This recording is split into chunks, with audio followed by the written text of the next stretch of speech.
Hi, this is Kristen from Fly to Third, and I just wanted to talk to you about how I've been teaching nonfiction text structures. So I wanted to show you the PowerPoint I've created for that, and I also have this on Google Slides too for those of you who are virtual or using Google Classroom. So I first start off teaching text structure by talking about how an author, as a writer, builds or presents information by having structure.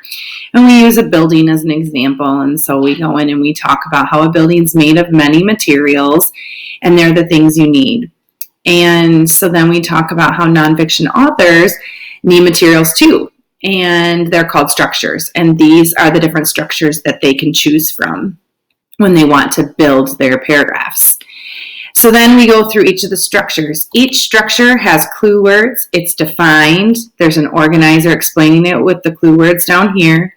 There's an organizer and an example. Every example has to do with the same topic, dogs, as you're introducing it, so your kids can see the difference. The cool thing is you can print these off and put them on displays in your classroom too if they need a visual.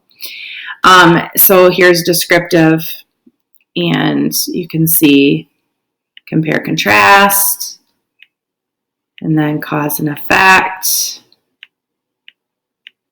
and then problem and solution, and then we get to practice. And so what happens is the kids don't see this line or this guy come up yet, but we read the paragraph together as a class. They decide which one it is. We click on it and see if we're right. And we do that, and there's one for each structure, and we do that as a practice together. Once that is done, then I turn to my boom cards. And I love boom cards. I have been using them like crazy since the start of remote learning back in the spring.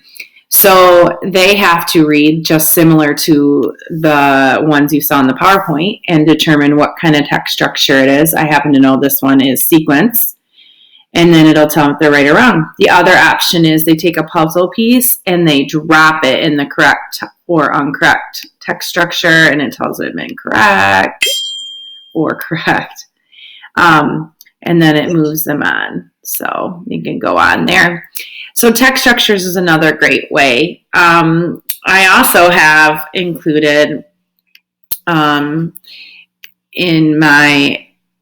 have like a huge text structure packet that I use.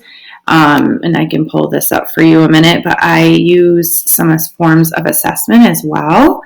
And those look like this. So you can see it'll come up right here, where kids are going to read each passage. Oh, did it just knock me off? There we go. Kids are going to read each passage, and they are going to be about the same topic like the one was before about dogs. And they have to identify the text structure, and they have to tell us why they know it is that.